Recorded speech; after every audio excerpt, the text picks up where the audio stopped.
Hello, everybody. Welcome to another episode of Tidus Talk Podcast, where we take content creators, we get to know them a little better and learn what they do.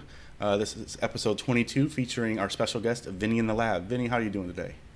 I'm doing great. Thank you so much for having me, dude. Oh, of course. Uh, for, uh, so, well, it's been a while since I've done this. So I usually start with how I was introduced to your channel, which I'm fairly certain, but not 100% sure, it was probably through Rhinout. That sounds all right.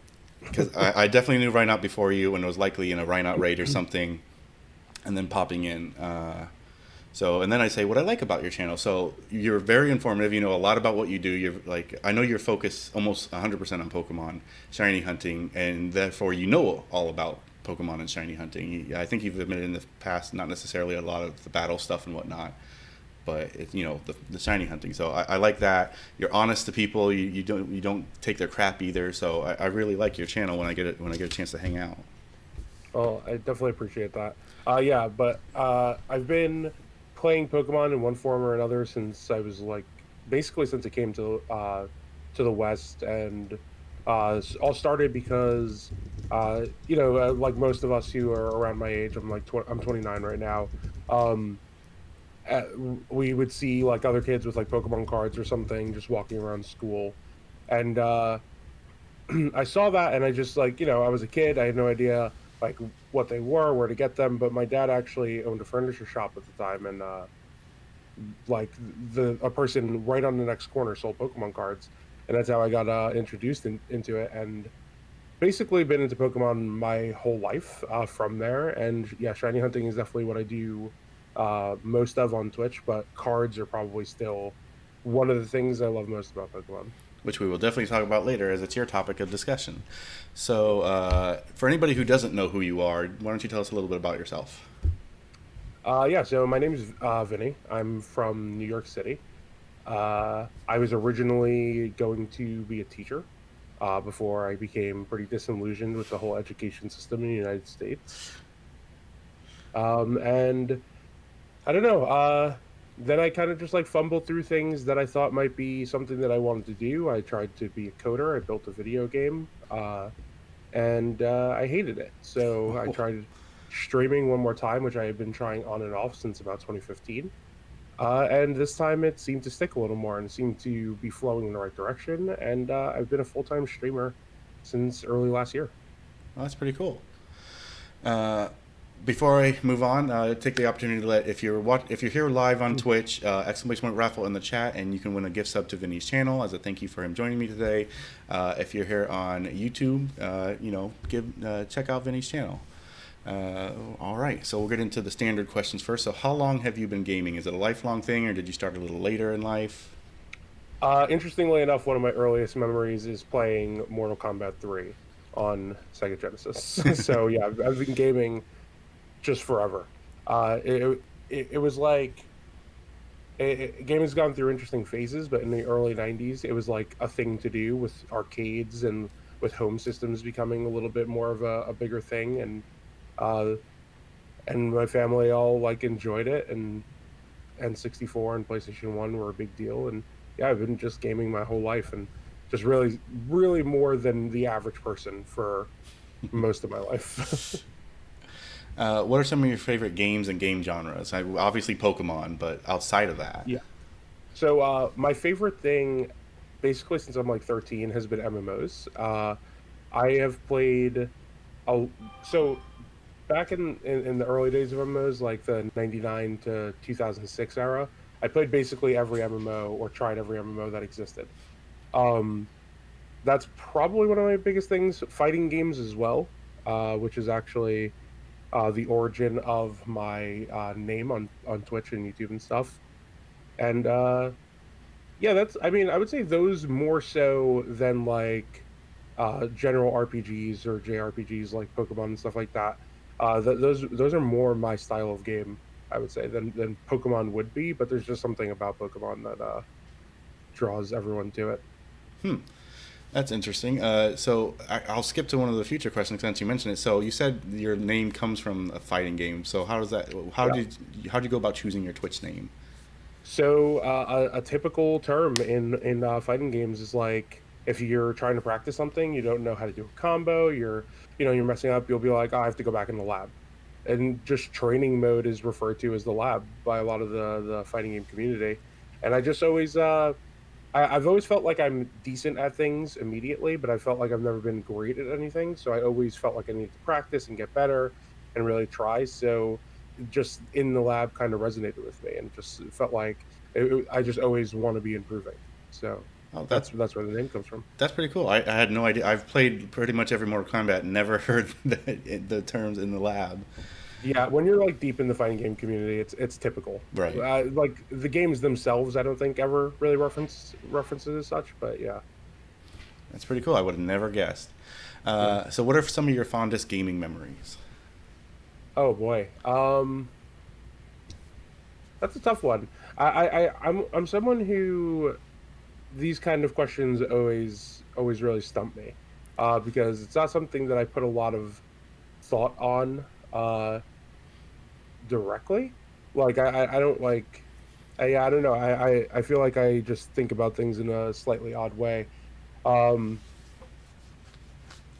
just most things since I started streaming have been pretty great. Um, and this is a little bit of like a geeky thing, but hitting level 200 in MapleStory for the first time was a pretty fun memory. Um, and I remember one of my favorite memories. I guess this is card games, so I guess it does count. But my dad brought me home a base set Charizard one time, Ooh. and that was pretty much like the coolest thing that ever happened. So Then the follow-up question: do you still have that Charizard? I do not. Oh, I was a struggling young adult teen who sold like everything of value just to, you know, be in college. It was terrible, but it happens. it does. So, are there any upcoming games you're looking forward to? No. Oh wait, no, I'm sorry. That's not true. New Snap. Ah, okay. Yeah. I'm not a person who plays a lot of games and like different games anymore. I kind of have found what I like and I stick with them. Gotcha. That seems to be more what I do these days. But New Snap, I can't wait for. Snap is probably my favorite Pokemon game of all time. Oh, wow. So you Yeah. must have been really excited for Snap 2. Oh yeah, you should see. I have a clip of it. Like I'm just screaming. Uh, It's pretty so fun. what games are you currently playing on and off screen? On is obviously Pokemon. Yeah. So with the release of Crown Tundra, that's all I'm going to be playing on stream for sure. Um, Off stream, I dabble in Genshin a little bit, but I do have trouble like committing to that game just because I don't really love the structure of it. Mm. Other than that, a lot of AFK Arena, which is a mobile game, and just TCG. That's pretty much it right now that I can think of. Oh no, I'm lying. Phasmophobia. I've been playing a lot of Phasmophobia. I've heard everybody talk about the game. Have no idea what it's about besides a horror game. Imagine you know the show Ghost Hunters. Yes. Okay, so you're in Ghost Hunters, except the ghosts are real and they're trying to kill you. All right. Yeah. Uh, so what drew you to streaming in the first place? That's an interesting question. I don't really know actually. So I started as a MapleStory streamer in 2015. That was the first time I ever streamed, and the MapleStory community is super super small as far as like active players, people who actually watch streams. But there's just like a couple of streamers who would just always have like big views, and it just I don't know, it just seemed like a fun thing to do, and I tried it and I really enjoyed it, and I did stream Maple for I would say a few months, um, which actually led to me not needing the follower goal. Um, for affiliate when I decided to stream in 2019. I already had the followers, so that was easy for me.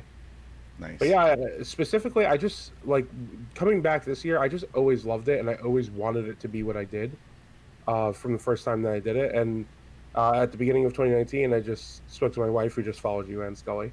Um, and I was just like, I just want to try it one more time. Like, I just want to really give it one more shot. And she was like, Yeah, go for it. So Well, that's awesome. yeah. Uh, how actually, what do you like best about streaming?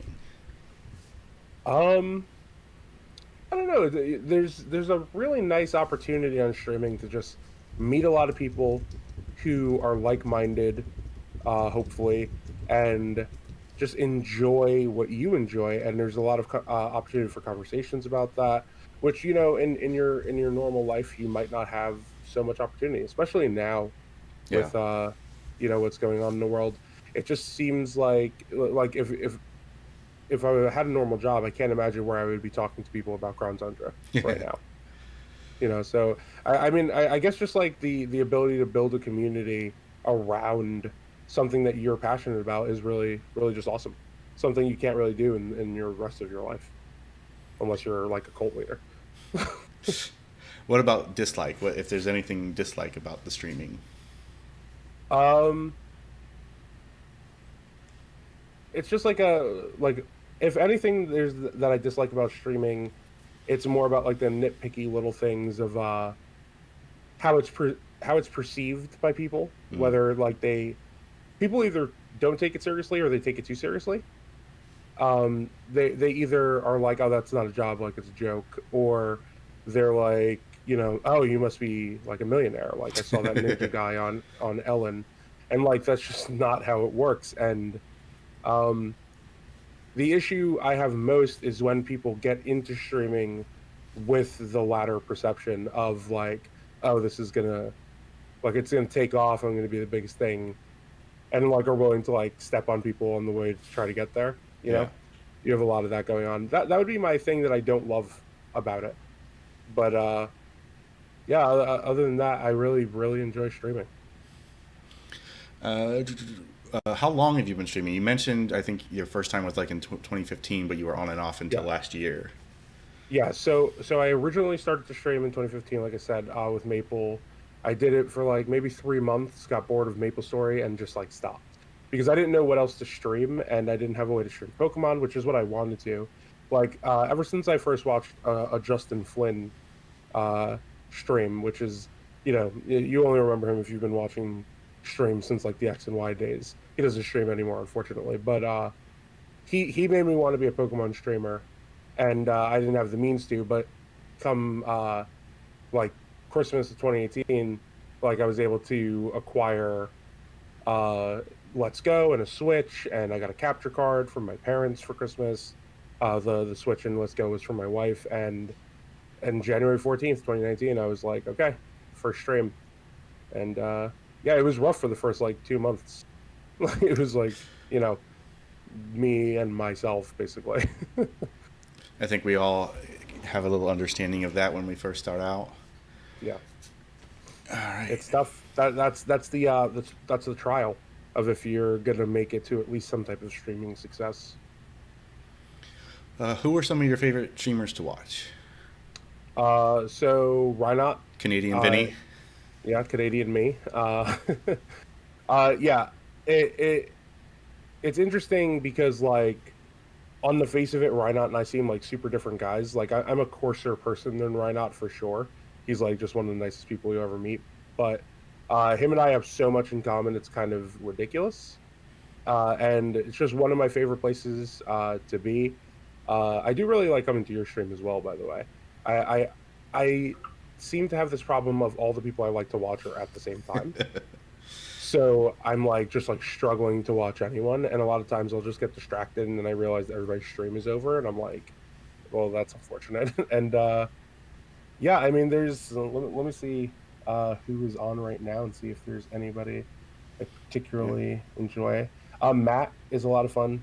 Matt Calder, Yeah. Ozzy and Larvy, great content creators, and people who have made partner on um on Twitch that are just so generous to anybody who's trying to stream, and just like from the time I had like three average viewers like shouting me out in their channel, would raid me when they could. It's just like they've been some of the most welcoming. And Yeti Fudge, I credit Yeti Fudge with me taking off on on here on Twitch because yeah, he was my first like raid over 10 people, and it was just great. Just nice exposure that was necessary back in the Let's Go days to get me out of the bottom of the list. I know most of those people as well, and so definitely go check those people out. Any of those people, And if if you I haven't forgot already. anybody, that doesn't mean I don't enjoy your stream. It's just hard to remember things on the spot. All right. So, what are your goals or aspirations for the channel? That's an interesting question because I feel like this is something that like ebbs and flows. Yes, and Scully's stream is just the best in the world. Not family friendly though. Um, but yeah, it's something that just changes constantly. There are definitely there's points where like you get into your own head and you're just like, oh, I really want those numbers to increase, and like you're just like, I want to see more people in my stream, and I want to make more money on it, and I want like I want like what it's sort sponsors and Sponsors, such. yeah. Yeah, and then like there are times where I'm more along the lines of like I feel like that stuff will come eventually. Right. So I just want to build the best community I can in the process of getting to that point. Because one of the things I don't like when I see larger streamers is that it feels very shallow. There's no connection to your chat at all, and it's just like everybody's like, this is what happened in my game today, and like that's great to an extent, but if it's just that, then it's not what I started out streaming for, which is like having that conversation with people and having an interesting like dialogue, whether that's between like two people or 200 people, you know. Yeah. Talking about Uh, your game is important, I think, when you don't have the viewership. But once you start having the viewers, you have those conversations. yeah, and I mean, you could talk about the game infinitely as long as there's stuff to talk about, right? But Right. you see in a lot of bigger streamers, like especially in the Pokemon space, it really just becomes people saying, I just got this shiny, and the person responding to that because the chat's moving so fast, or there's just nothing really else going on there. And again, there's nothing wrong with saying you got like a shiny. It's great, and I'm going to celebrate with you. But I do like there being more of an open dialogue going on as well. Things that even sometimes, fall into like the heavier area of topics that you maybe don't want to talk about on your stream all the time, but sometimes need to be addressed. Yes. Absolutely. All you people saying I would join but already subbed. If you want to join, you can join, and I'll up you when yours is over next. So just letting you know that's an option. Good, it's a good deal, chat. So, what are some of your interests and hobbies outside of gaming? I that's an interesting question. I feel like gaming, especially when you're a streamer, takes up so much of your time. But things that I have been interested in the past and still get enjoyment from when there's time and stuff. I went to school for art. Uh, I have a associate's degree in fine arts, and I enjoy that. I also do like emotes now for like some friends and Oh, other streamers. didn't know that. Um, yeah, like Mike Troyd. I don't know if you know Mike, but I've done all of his emotes, and yeah, I mean, art is definitely something I've always been interested in. I really enjoy cooking. I don't do it that much because my wife is just really better at it. So, you know, it's a lot of effort for just having worse food than if she would have done it. um, yeah, those are the emotes that I've done that Ash just put in the chat. Oh, very cool. The Alakazam looks Yeah, nice. thank you. But yeah, I mean, I'm sure I'm interested in more than what I'm saying right now, but it's very hard for me to just off the top of my head. I am super interested in the Pokemon card game right now. I know that is technically gaming, but like I've really recaught the bug of collecting, and it's all encompassing, really. Yeah, it's going around for sure. Yeah, thank you, Logan Paul. Never thought I'd say that. All right. So, you had mentioned earlier that first of all, I find it interesting that so you went to school for teaching, and then you went art, or you wanted to be a teacher. Then there's art and coding, and then you ended up where you are. I mean, that's just an interesting journey. Yeah, I had no idea what I was doing. I was just trying to do anything. Um, I wanted to be a teacher coming out of high school, and I went to college. And the second I got to college, I wasn't sure anymore. So I started doing like just the like Gen regular Ed. courses, like your cores and stuff. And then I actually dropped out because I was so unsure of what I wanted to do. And then I worked at GameStop for a while, Uh, and that was awful. I would say I'm And sorry. then yeah, it's everybody who's like 16 is like, oh, I want to work at GameStop, and it's really not enjoyable.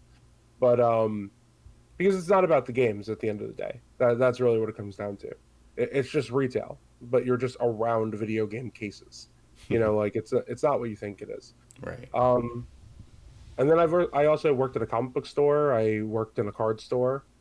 But then I went back to school and got my associate's degree in fine art, which kind of killed it a little bit for me. I have to say. Sometimes you don't necessarily want to go to school for what you actually enjoy to do because it becomes too much of a job or like a business kind of thing and less of enjoyment. And then I wanted to be an art teacher, but then the school that I went back to, which was the school that I originally dropped out from, their art teaching program was only a master's program. So I would have had to gotten my teaching degree in some other field for my bachelor's. So I switched to English, which I didn't enjoy at all, and then I inevitably ended up like hating the education industry. Well, yeah, it is an industry really, so much that I just dropped out altogether and just haven't ever thought about going back at this point. I don't blame you. Uh, Yeah, so how did you? You talked about it a little bit. So now you're basically streaming full time. Like, yeah. what kind of triggered that decision, and how hard or easy was it to make that decision? So a catalyst to it is my anxiety issues actually, and having huge difficulties with being out in if you want a lot of jobs here in I live in Brooklyn, which is part of New York City, but most bigger things where you're earning like decent money is in Manhattan. And I struggle with the train, and I struggle with crowds, and I struggle with being in Manhattan as well because it's so much more of a city than where I currently live. Like I live in a very populated area. Brooklyn is one of the most densely populated areas in the world, but it's just nothing compared to Manhattan as far as like just overwhelming sensory overload. And yeah, I struggle with anxiety issues, and just trying not to be in those situations led me to think, well, what can I do from home? So I started with the coding, and I just really hated it so entirely. Um, that it led me to just be like, I need to figure something out. And I tried streaming a couple of times. I even did a couple of PUBG streams back when that was huge because I really did love that game. So I wasn't just trying to cash in on the hype, but yeah. And then I was just like, I have to try this one more time. And it was definitely better because I hit affiliate on the seventh day streaming Oh, that's because awesome. I had my brother watching me. My brother's actually a coder, by the way. I should have mentioned that. He's a professional coder, and that's why I was trying to get into coding because I had a lot of help going into it. Right. He really put a lot of time into trying to help me become a coder, and I kind of feel bad because I wasted so much of his time. But yeah, I mean, he would just lurk all day long in my stream, and uh, I was able to get some people to just hang around, and I was able to hit affiliate on the seventh day, and that was like the sign where I was like, hey, this might actually work out a little bit. But then the second month of me streaming was so bad, like I think I made like $7 that whole month. And if you're thinking about it as a career, it's like, well, this is not working. Like this is just purely not working. And then the next month blew up. And then the month after that blew up more. And then the month after that blew up even more. And I was like, okay, well, this is really starting to work. And then it's become a little more sustainable. Obviously, I'm not making like as much as I would if I was working like a normal job, but I'm still building up and I'm trying to improve and stuff. And I don't have to be out there. And streaming, in a large part, was unaffected by this year. Right. Obviously, it was affected because less like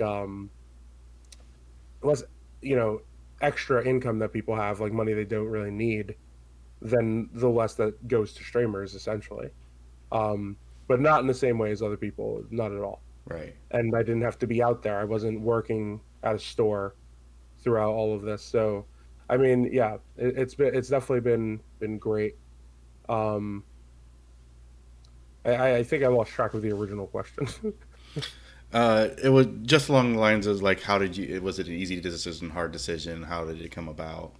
Definitely a hard decision, just because, like, when you're deciding to try to start something that is so unsure, it's just stressful. And living in New York City, like I said, you know, rent is very expensive here. It's just the cost of living is very very high.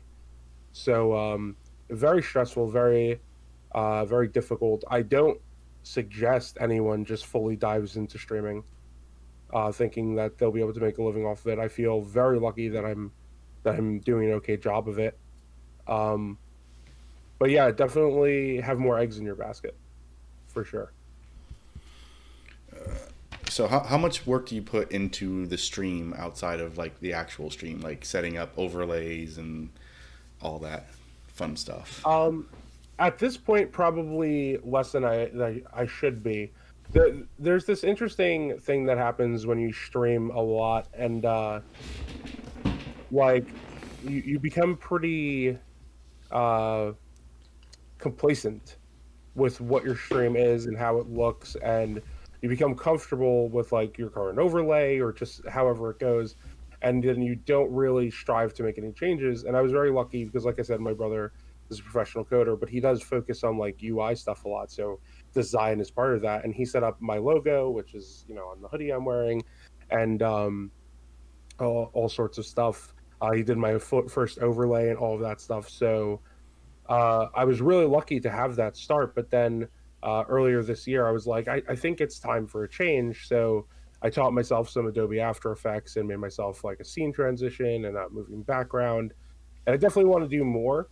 Um, I wish I spent more time, but it is difficult to try to, like to balance things out because I don't want to lose time from like spending time with my wife and being able to just enjoy other things. But if you're not careful, you'll spend every minute you have constantly trying to improve your stream and change things up.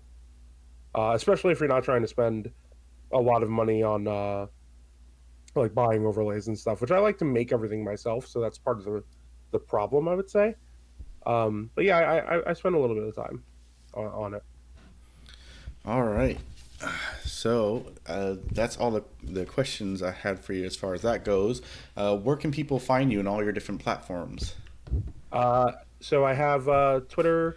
I have a TikTok that I don't post to anymore. I was just doing shiny clips there. I have YouTube and I have Twitch, and everything is Vinny in the Lab. All right. So if you guys want to catch them anywhere, those are all the different places you can do so. If you're on YouTube, they will be in the description below. All right. So let's move on to the topic that you have chosen, which was, wait, what is that? I believe it was Pokemon. the yeah Pokemon in general, In right? Yeah. general, I mean, you mentioned like TCG and video games. Or would we just encompass it? Pokemon. I mean, yeah, and with Crown Tundra coming out this week, Yeah, there's a lot to talk about with Pokemon. That's for sure. it was a really good timing. So we'll start with Crown Tundra. What are your thoughts so far? It is, if you look at just the Crown Tundra and nothing else about Sword and Shield, I think it is the best individual piece of content that Pokemon has ever made. Wow. Yeah, I'm gonna stand by that because I think they did so much right and very little, if anything, wrong without a reason that I can either understand or kind of understand. Right. So what do you think they could have improved on? Um, improved on is actually tough. I mean, I of course I would Or done like a differently? How about normal that? shiny hunting method, right? Because we haven't had anything sort of shield like DexNav or like hordes or Friend Safari chain fishing, but they did give us Dynamax Adventures, which does have boosted rates and is really really fun. It's something you could do with friends or your community if you're a streamer. I think it's really really great. So that is a method as far as I'm concerned. It's different than what we expected, but that's not necessarily a bad thing, and it can be done alone as well.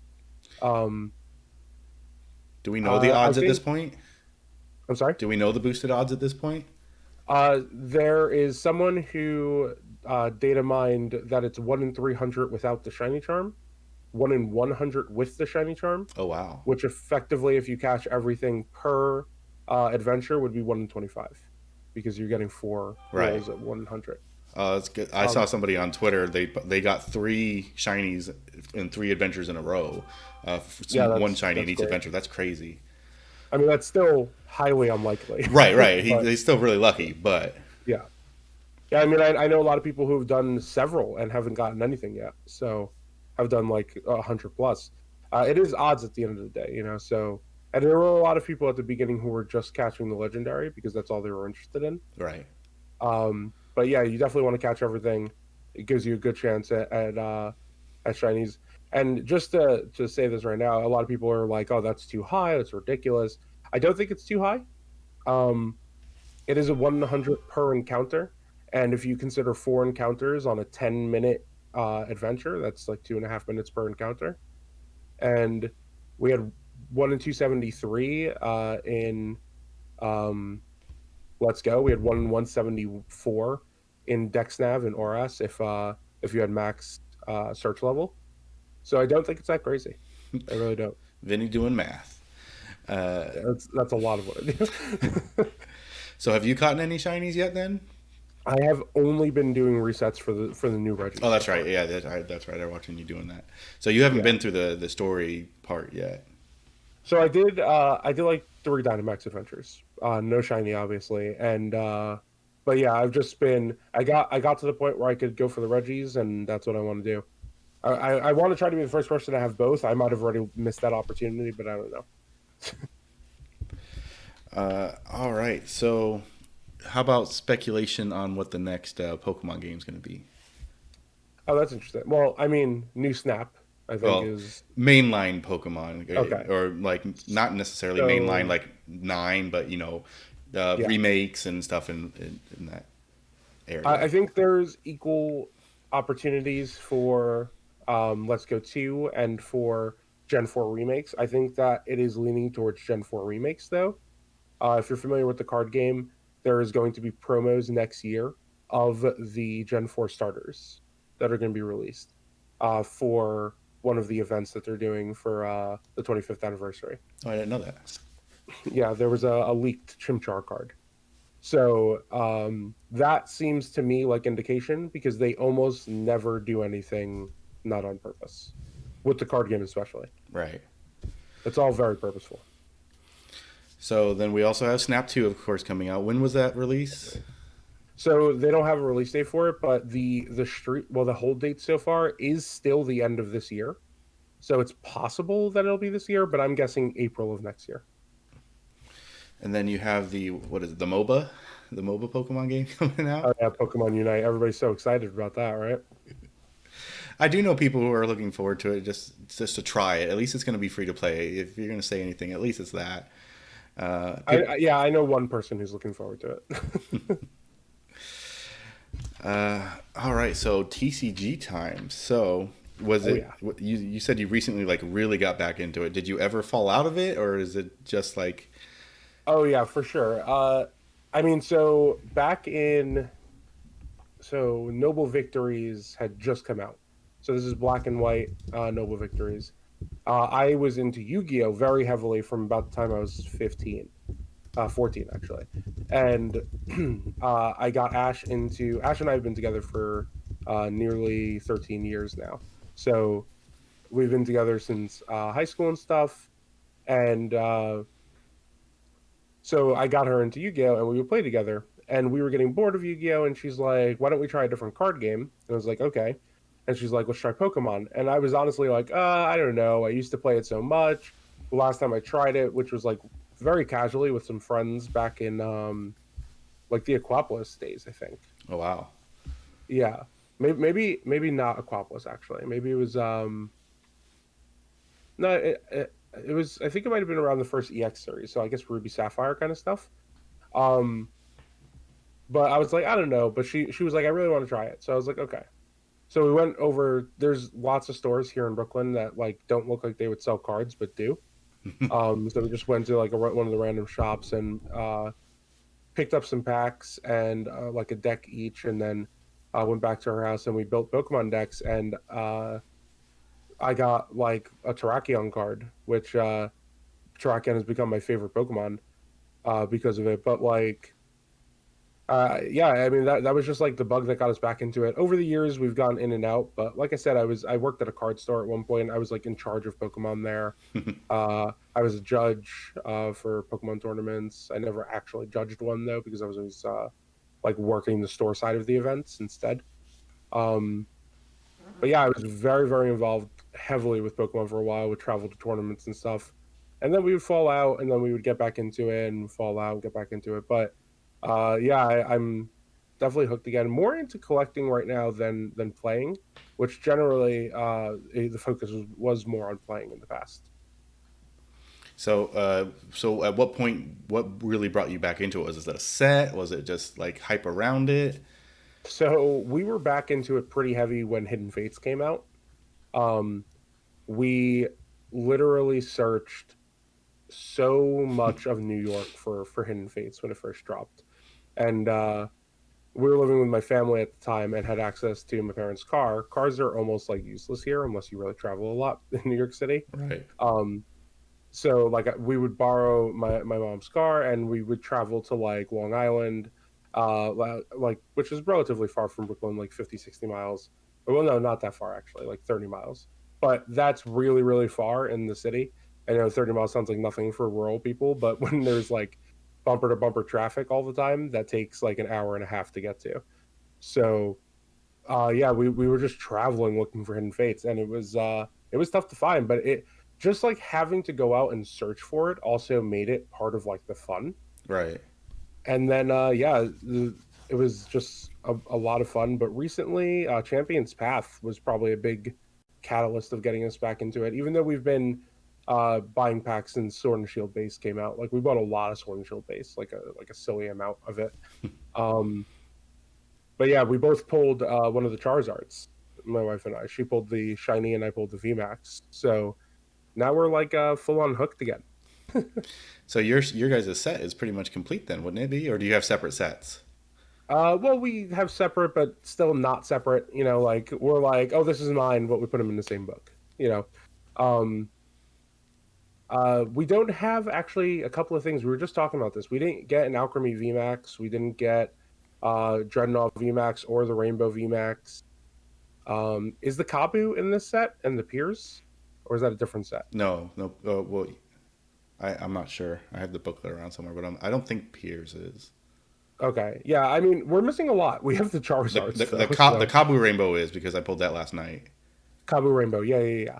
That's what I thought. Yeah, the regular Kabu is in Darkness Ablaze, but the Rainbow is. Yeah, we didn't get that, but yeah, I mean, I have them right here because I knew this was going to come up. But yeah, we got these, and I can't show yeah. mine. Mine's at PSA right now. Oh, you're getting yours graded. Yes. I just looked at ours, and pretty sure Rainbow Pierce and Kabu is Path. That's what I Okay. thought. Yeah, so we haven't gotten either of those. I'm pretty sure both of these would come back as nines, unfortunately. Ah. Which I might still get them graded. Uh, but that whole thing that happened with Leonhardt's first ed Charizard really scared me about sending cards out in the mail. I don't know if you heard about that. I'm aware. Today, actually, he drops a video of what the grade was, or what the. Oh yeah, I know. I can't wait. I can't wait to see it. But yeah, But I yeah. mean, I've always loved the cards. Like I said, it goes back to my dad like getting me into base set and stuff by being able to supply me with cards and stuff. And I was in League back then. Like I was one of the only kids I knew that knew how to play the game. Is that That's Evolutions? the Evolutions one, yeah. But you Nice. said base set. I was like, that looks like base set at least. Yeah, close enough. Hold it far enough back, and I mean, You- I'd still be able to tell because of that black line separating the move.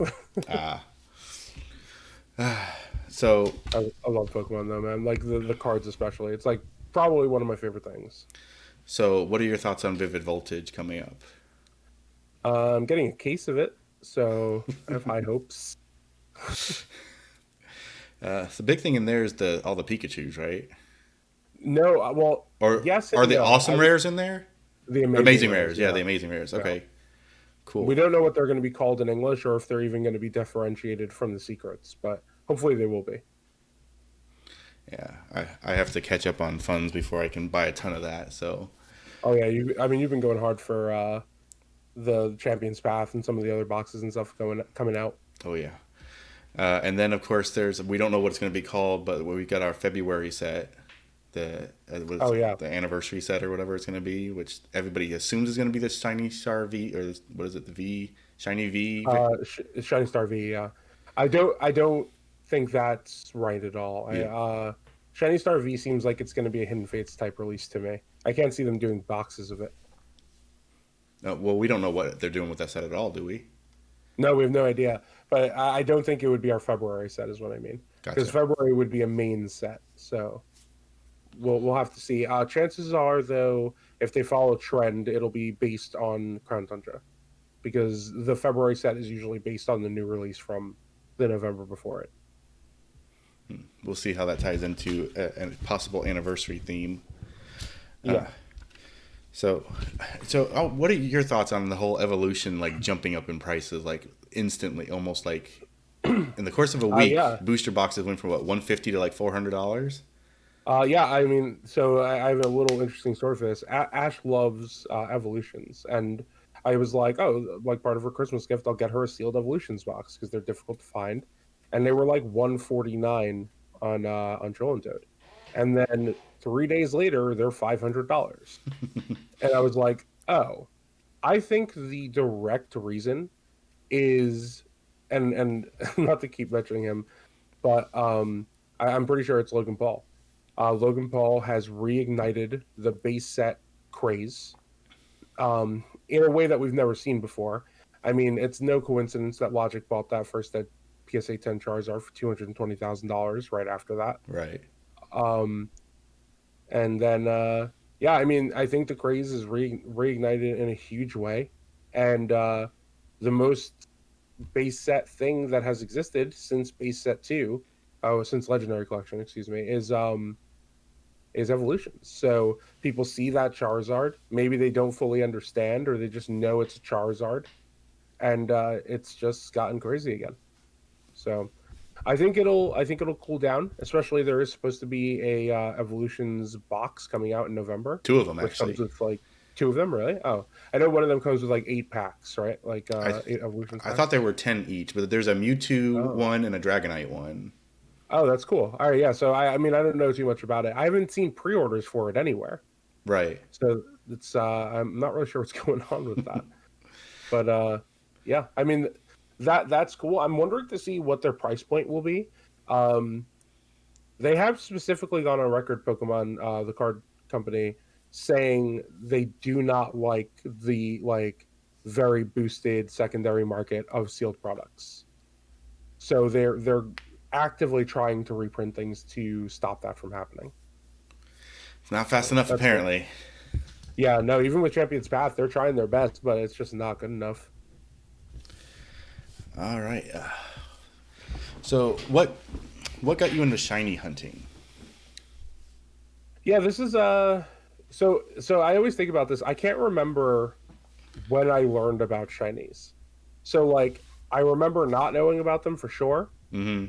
and then I remember knowing about them, and that's pretty much it. But with X and Y coming out, I did do like a quote unquote shiny hunt at one point. I did a Masuda Caracasta hunt in black and white, but that was more trying to do a competitive build for the first time, and I didn't get the shiny, and I was like, oh, whatever. But then X and Y came out, and X and Y was a huge boost and like rebreath into Pokemon. And I was working at that card store at the time, and I really saw just the complete change in the attitude around Pokemon and stuff. Um, but yeah, everybody just started talking about Pokemon, started talking about shinies, and I found out chain fishing was a thing, and I was trying to learn how to chain fish. And I, on the ride home from work, actually chain fished my first shiny, which was a Magikarp. Oh, So nice. that was my first ever shiny hunt. Yeah, I don't think I knew about shiny. Like I knew about the red Gyarados, but I didn't know that was Yeah, a shiny quote unquote. And it wasn't same. until probably a little bit before Let's Go, honestly, that like I was getting back into it. I was like, oh, shinies. Oh, they're easier now, and now that's moved That's into Sword and interesting. Shield, and so Yeah, no, I've been shiny hunting since then. So like since like 2013, maybe early 2014, been shiny hunting. I unfortunately lost all of my X and Y shinies. what happened? Um, I don't actually know. I remember, so I was getting rid of the X and Y game. Like I said, I used to sell anything that had value. Um, and I wasn't playing it anymore. I was playing Sun and Moon at the time. So I was like, okay, I'm done with X and Y. Um, I transferred, so I thought, everything to my bank. And I don't know if maybe I didn't save, but yeah, I just don't have them. I'm kind of confused about it. Like I think about it all the time. I'm just like, what happened? Like Yeah, I because it should remember trying to autosave, transfer right? them. I'm sorry. It should autosave, right? It should, yeah, but I just don't know what happened. I lost a lot of shinies. Oh, that sucks. Yeah, Uh, I will claim them eventually. I mean, I have like 13 Magikarps now at least, so from the event. yeah, 11 of them from the event and 2 from Let's Go. All right. Is there anything other Pokemon related you wanted to talk about or had thoughts on? Um, Hard to think of off the top of my head. Uh, stop buying overpriced Pokemon cards. It ruins the market for everybody. I think that's like my one sentiment. Don't spend $10 a pack on Champion's Path. No, Every card in it besides the Charizards is valueless. it really is. I think I'm pretty much done with. I've got 2 more Elite Trainer boxes, and I've got actually 4 of this Chichester boxes coming in. Oh, Uh, cool. and after that, I think I'm done. Yeah, it's so tempting to get them because of the Charizards, but then like if you get anything else, it's it's just like like Yeah. like I mean some of the cards are beautiful, but as far as value goes, which is the exciting thing of opening packs, I would say, um, it's just like really not there for the rest of it. I mean, Hidden Fates is a much better value as far Oh as yes, how many things are in it. I'm hoping Shining Star V is similar. I mean, we know there's 127 shinies in that set. which is crazy. It's insane. No one's gonna finish that set, like except for like the whale YouTubers. Actually, here's a question. So for your, would you be trying to complete Champions Path then as a set? Uh, yeah. So I never really w- cared too much about completing sets. That's actually more Ash's thing than mine. But she wants to complete evolutions, and then we just figured that we would probably try to complete like the modern stuff, and then I'm more into completing base set to Gym Heroes. Oh wow. That's my thing. Like that's what I'm going to be trying to do. So I mean that's going to take a while because everything's so expensive. Oh yes. But honestly, at this point, I feel like I need to get the like the Charizard, Blastoise, Venusaur, and then like Lugia and Typhlosion from Neogenesis. I think I need to try to get those before they just become unobtainable. Millionaires only need apply. Yeah, I mean, think about what Charizard is going to cost in 15 years. So It's I like, assume you hey, I'll don't mean trade you first Charizard ed. for that mansion. I assume you don't mean first ed. Oh no, definitely not first ed. I mean, if I could, I would, but I definitely cannot. So, I actually know a YouTuber who's doing a break where they're doing 100. It ends up being like $209 a pack, which is the cheapest they can go to break even, just so that they can have the video to do it for a jungle base jungle pack. So that's actually like $100 cheaper than most people have been selling them. So I've been considering it. here's a horrifying story that might keep you up at night. When I was really into Yu-Gi-Oh, I had a friend who had 4 first ed jungle boxes, and I Oh, traded him cards for them, uh-huh. and then sold 3 of them for $20 a piece to the store that I ended up working at, and then opened one with my friends, like just like in the basement of this disgusting card store. Yeah, because that's like a $6,000 box now. Yeah, yeah, it sure is. Ugh. I mean, they sold it for like $120 on eBay. Like it wasn't even they weren't even making money on them at the time. And also, when I worked at that card store, which was in 2013, somebody came in with a first ed Charizard. I have the picture of me holding it. I don't have it on hand, unfortunately, but I bought it from him for the store. Unfortunately, not for myself for $100. and then the store sold it for $300. This thing was perfect condition, flawless. But that's what they were going for at the time. Right. How long ago would you say Ungraded that first ed was? Charizard has literally gone up in value like 200 times. It's insane. About how long ago would you say that was? That was 2013. 2013. So 7 years ago. Yep, Go back and tell yourself to buy that $300 card. for real. I also sold a Korokoro PSA 10 Mew to one of my friends for 50 or $100, and an error printed Ancient Mew PSA 10 to one of my friends for $100, which I thought was a great deal because I bought it for four. Right. No, But yeah, I mean, now I just want to like punch 23-year-old me in the face because it's so much lost value. well, I mean, you never know. Nobody knew 7 years at that point that they'd be worth hundreds of thousands of dollars for the Charizard. And Couldn't have imagined. no, A PSA 10 first ed Charizard at the time was about $2,000 $3,000, and a first ed booster box was $5,000, and now it's $160,000. It's just wild. it really is. So I think I told the story about the Charizard that I pulled, my big set. I don't remember if it was in yours or Ryan's channel, but I pulled it when I was a kid, and my little brother was with me. We were at a pawn shop, pulled it, and I immediately sold it back for $25 to buy more packs because it's like, oh, I can just get more cards, and they were all trainers. Every rare that came in, every one of those packs was trainers. Get that breeder, get that super energy removal. And my brother was mad at me for one. He said he picked my pack and whatever, but it just like it haunts me. I don't think I ever pulled a Charizard. I did have some. Like I said, my dad bought me one, and I traded for some in the future after that point. But I opened many first ed and shadowless packs when I was a kid because I was in the game that early.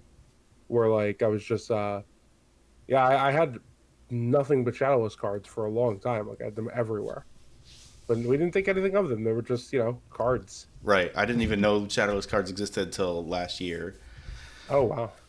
Well, that's when I started watching like YouTube videos again, and that got me back into it. And Hidden Fates was the big thing for me, and then it's just like then I started watching Leonhardt and Real Breaking Nate and all those, and you learn all that stuff. It's like, oh my god, this was stuff that I didn't know about when I was 8 years old. Yeah, that's crazy. I do have a distinct memory of pulling first edition Hollow Dark Blastoise. Ooh, nice. That was really cool because I bought like the last pack in the box from this little store around the corner from where I lived and got it, and I was super excited. In another Charizard regret story, so when Hidden Fates did came out, I knew it was rare. So when I found it at Target, they had just restocked. Like literally, I bought everything they had, which was about $700. Yeah, and I was like, I don't have the money for this. What am I doing? So I opened them all, and I sold $500 worth, whatever the equivalent. I think it was 100 packs on eBay to recoup, and I opened the rest. And I told the guy I probably shouldn't have. I was like, "Tell me if you get the Zard." And he's like, "Yeah, I got it." And I was like, "The guy I sold it to." So I never pulled the shiny Zard, but I had the pack in my hand at some point. Yeah, Ash and I opened an insane amount of that set, like I was saying, and never got the Zard. Never got it. Never got the Mewtwo either. I did get the Mewtwo. I wish I did. She pulled the Umbreon. I got the Cynthia as well, but I never got any of the evolutions. Wow. I still have my binder here, though. It's that and Champion's Path are the only two that I have any kind of desire to do sets on. So anything I do have that's unique is in the binder. Yeah, I mean, the other sets like are cool and all, but there are only certain cards that I actually care about from them. Oh, absolutely. Because those other sets are more for playing than they are for collecting. But like the shiny like Colossal and all of those, I want yes. Those cards. That's one thing that the only reason I open any of the Sword and Shields anymore is because I want one of those gold Pokemon cards from any of the sets. Haven't pulled from any of the 3 sets. Yeah, I haven't either. I do also like the full art trainers a lot, but they're not as nice as the shiny Pokemon. No, not at all. All right. Anything else Pokemon? Oh yeah. If New Snap has shinies in it, I think I saw right outside. Oh yes, he did. But yeah, I mean, it's probably going to be the best game of all time if it does. Did you play a lot of Snap when you were younger? I played a decent amount. I wouldn't play a ton, but I definitely had my fair time with it back on the 64. Yeah, it's so good to me. Like it's one of my favorite games. Probably some of my fondest memories playing Snap because it's just so much fun. It's just like so approachable and so like just fun to do. And there's like infinite more like things they can do with Pokemon and areas and graphics and Yeah, like so much locales. you could do. So hopefully they don't drop the ball on it. Yeah, the Mew part, like where you're in the clouds chasing Mew, is just so much fun, so interesting. Something they would never do in a regular Pokemon game, Right. you know. So Uh, that's the charm of Snap for me. It's just that they do stuff that they would never think of doing in normal Pokemon games. so when for that Mew thing you were talking about, was that something we saw for the new one or for the old one? Because I don't remember that in the. Oh, that's the old one. That's the last stage. Oh, So you have to go through the entire game, and then you have to take pictures of all of the like things that look like Pokemon but aren't, like the statue and the constellation huh, and the smog that looks like coughing, and then you unlock this stage where you're flying through the clouds chasing Mew. huh. Yeah, I definitely Yeah, don't it's remember really that at cool. all. Yeah, you probably like. I feel like a lot of people probably miss that stage because it's hard to unlock, honestly. Right, unless you know what you're looking for. Yeah, which they tell you, but like kids playing that game probably had no idea. All right. So I hope you guys enjoyed the Pokemon talk. Uh, all right. So gaming news. I don't know if you got to see anything. You said you're not really playing a lot, so you probably don't keep up with a lot of stuff. Uh, Yeah, so mostly just what people tell me. so I'm gonna go down a list. If you have any opinions on it, let me know. So they announced the other day that Joy Cons are making single Joy Cons. They're making 10% permanently cheaper. See that. Probably as because people's drift is happening, and they're just like, oh, we'll do this. It's like, fix your drift. They Yeah, the issue there was I think they said that they're just doing that in Japan, right? Are they? I thought what I read was it said in Japan they're making them 10% cheaper. I don't know if that was here as well. Well, it's 10, or at least what I saw was $10 cheaper, and they used U.S. dollars in the article I saw. So I'm not entirely sure. We'll have to look that up. Oh, maybe I saw 20% cheaper, which was $10 or whatever. Yeah, going But from yeah, 50 to 40 would yeah. be or 20%. Yeah. Okay, I mean I hope it's happening here too. They're just too expensive. Oh, the $50 for one Joy-Con is ridiculous. Yeah. Uh, Even at Walmart, I think Walmart has them the cheapest and they're like 45 or like 85 for the two. But that's insane. And they're very low quality. yeah. Like they're just way too expensive. I've always had an issue with the Joy-Con pricing.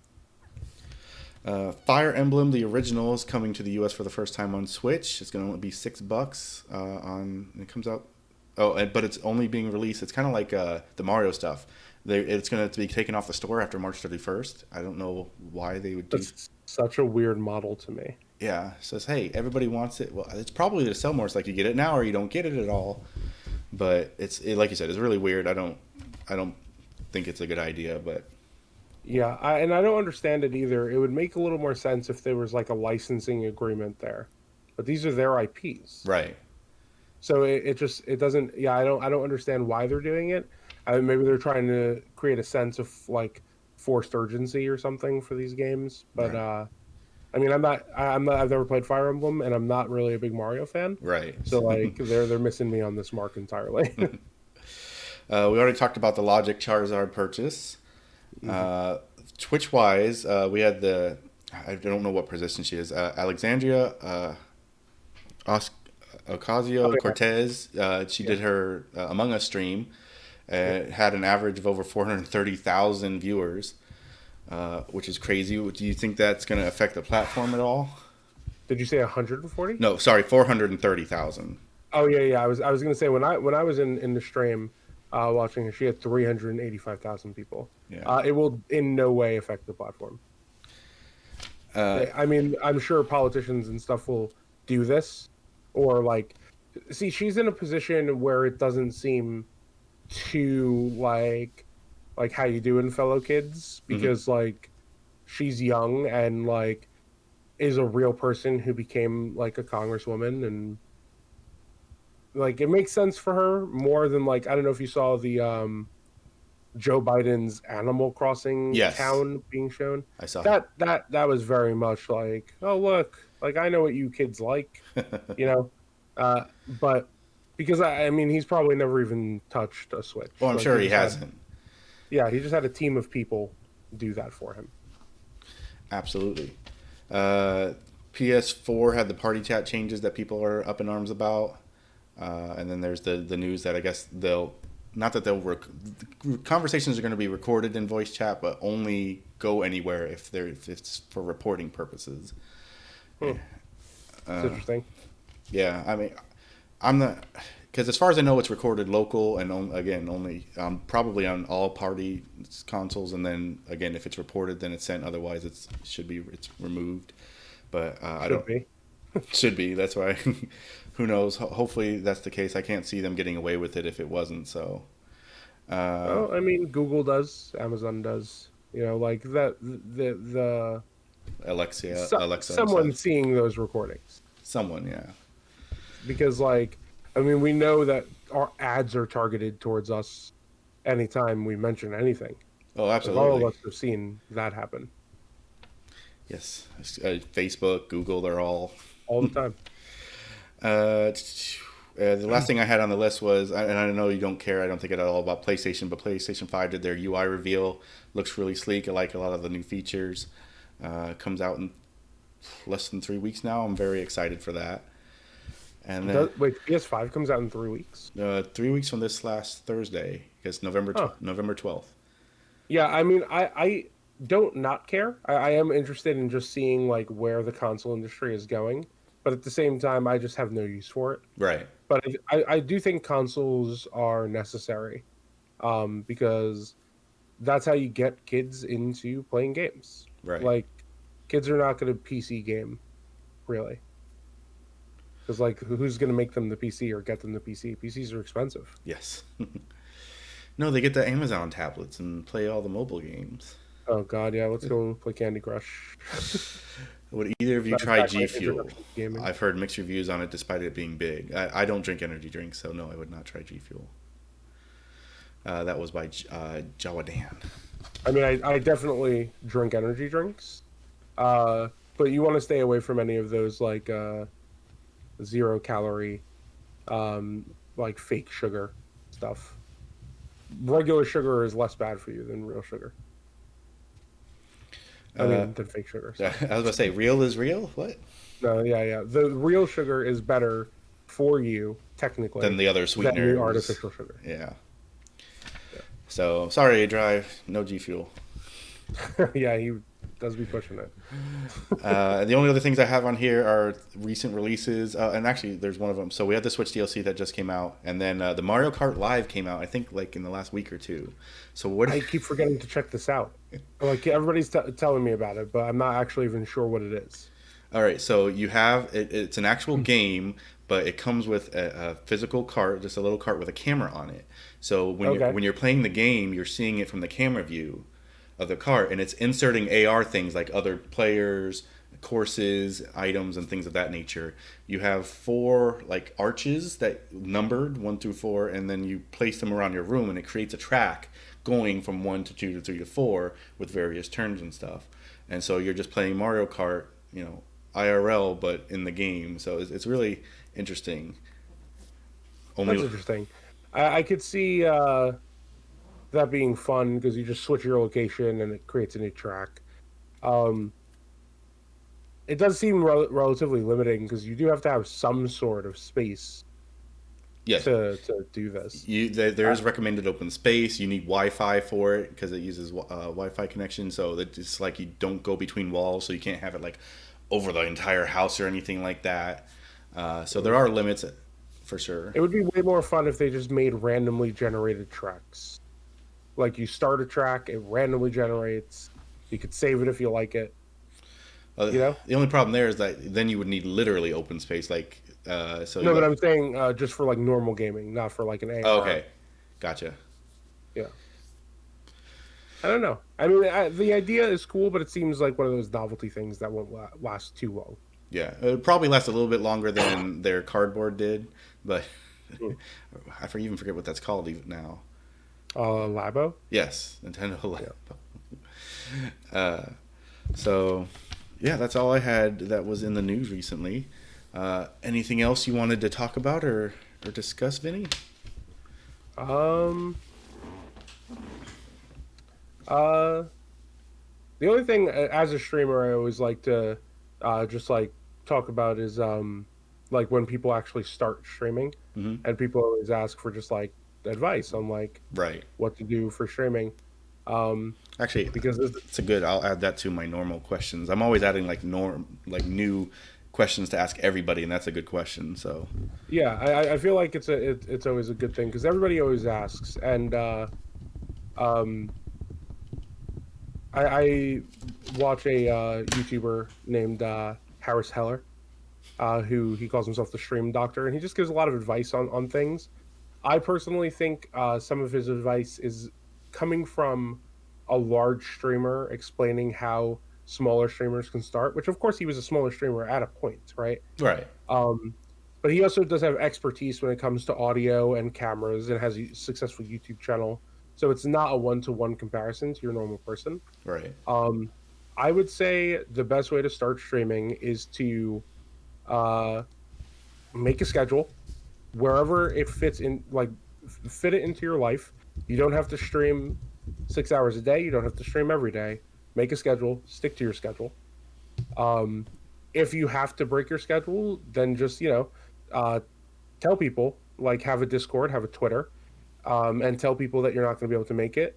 Try not to miss streams too often, obviously, because I really do think consistency is key. I also think if you want to start streaming, you should show yourself for sure. I know so many people like to do the no camera thing. Nobody, no, none of us like what we look like. Um, that's just how it goes, and you get used to it. You get used to your voice. You get used to all of it. Um, but to make a connection to someone, it really does help to see them. And then second after that, I think you should get a mic. So like priority is camera for sure, in my opinion. I know everybody feels differently about how to start streaming, and I definitely agree with I think that's Javadan. Um, Expectations are a big problem. Like if you uh, well have some type of mic for sure, but getting a good mic is second priority in my opinion. You don't Really. have to get a good camera. You just have to have something that you could see relatively clearly. But then getting a better mic or a starter, like something that's not like a headset mic, would be second priority in my opinion. But yeah, just like make sure you're talking as if you have an audience, because otherwise people won't stay. I Uh, still struggle with that myself. It's just like it's for it's really me. hard. It's like I can I'm you supposed to talk as if you know what you're thinking and just talk out loud. And I've never been able to do that because it's just like well nobody would find that interesting, so I don't do it's I Yeah. try to force myself, but it's not easy for someone for a lot of people. So but it takes practice.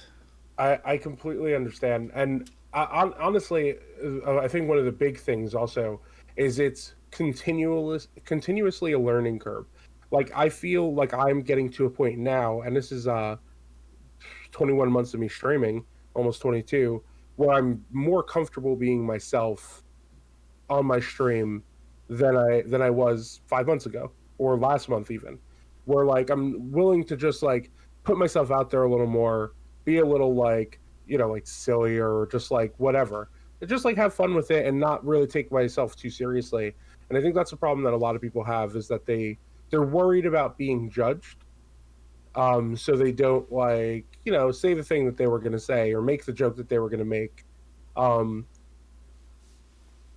and like, yeah, I think it's just like, be yourself.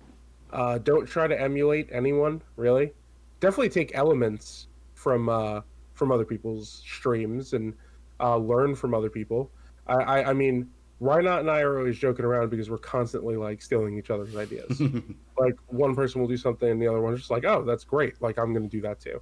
And like we don't get mad about that because it's smart. It's a good business practice. Right. I told Reinhardt this, I believe. I had an art teacher when I was in school that said, good artists uh, are inspired by other people's ideas, and great artists steal them. So I just think that, like, yeah, if you're doing what you enjoy and you're like there is a little bit of a fake it to make it component, right? Like, set up your stream like you're already like you know, have an overlay and have a border around your camera and just make it like appealing to the eye. Talk, enjoy what you're doing, and I think you'll you know, improve quickly. Also, shiny hunting is horrific for the keep talking the whole time thing because there's nothing to narrate. When I It, was playing the TCG, which was at the beginning of me streaming, it was much easier to narrate, much easier. oh yeah, you just talk about what moves you could make, what they might do, what they might have. Exactly. What am I going to do with shiny hunting? I say this all the time. It's like, no shiny yet. Nope, still not shiny. Up, we're going to try again to see if it's shiny. Like, you just can't do that for an entire stream.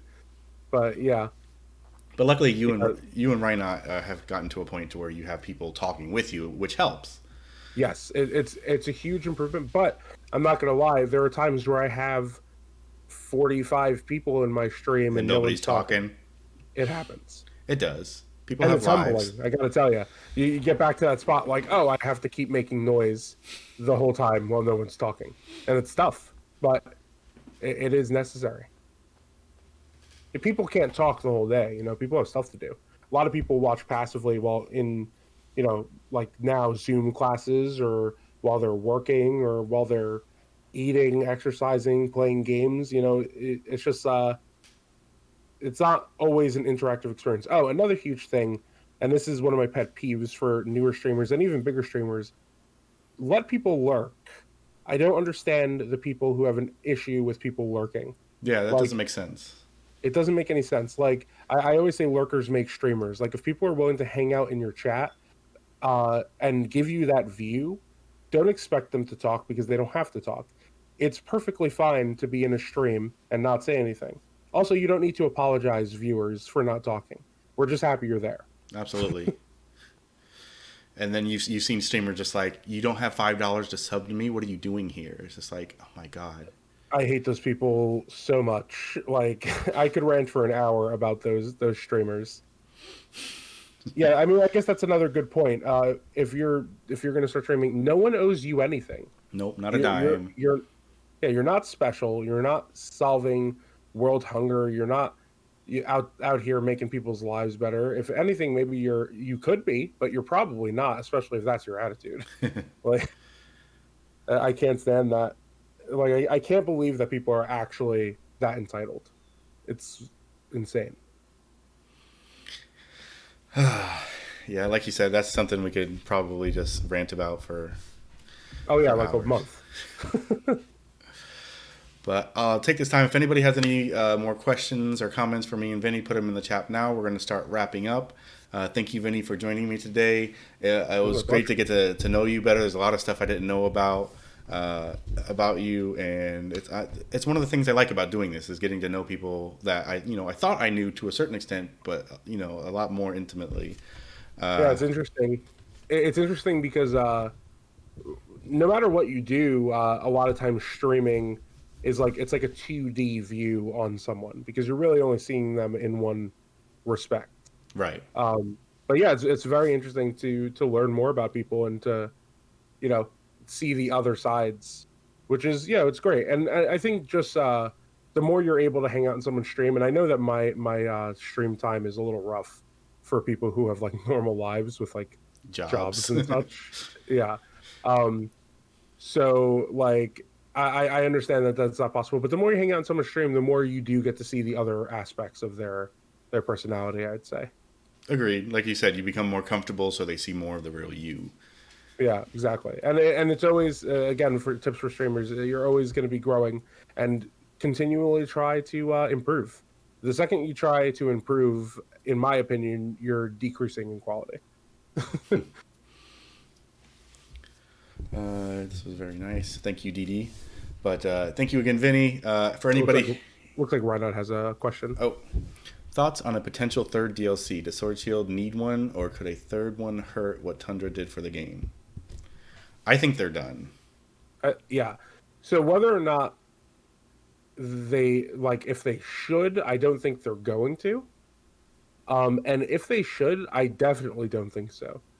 I don't know where you go from here. I think that this is going to be something that people are mad about. Um, but I think that Crown Tundra makes Sword and Shield one of the best Pokemon games. It makes it the Pitchforks. most full. Yeah. I mean, people are going to be like Gen 4, but I don't even like Gen 4 to begin with. That's a completely different conversation. Um, but it's just so good. Like Crown Tundra is, if they would have not shiny locked the birds, it would basically be flawless. Like it's as but remember this is 3 days in, so far really really really enjoy it. So good. But yeah, no, I don't think they'll do a third DLC. I don't think it's needed, and I do think it could diminish how good Tundra was. Okay. So again, thank you everybody for being here. Don't forget, if you're here live on Twitch, exclamation point raffle in the chat. This is going to be your last chance to get a sub to Vinny's channel. If you're watching on YouTube or you're here live on Twitch, put in the chat or the comments. Is there anybody you'd like to see me interview in the future? It's something I always forget to add. I'm always looking for new people. Next month, we had to change things up. We were going to do Jesus on a Stick, but something fell through, and now we're doing Tigidy. So for anybody who knows him, he's a fairly sizable streamer, and I'm glad he got agreed to do this, and he'll actually be 2 days after the PS5 comes out, so I'll have a lot to talk about. So thank you again, Vinny. Thank you for everybody here's live, and for those who are here live, I'm going to switch to the screen, and then we will be right back. All right. Well, yeah. Thank you for having me. It was a lot of fun. Oh, absolutely.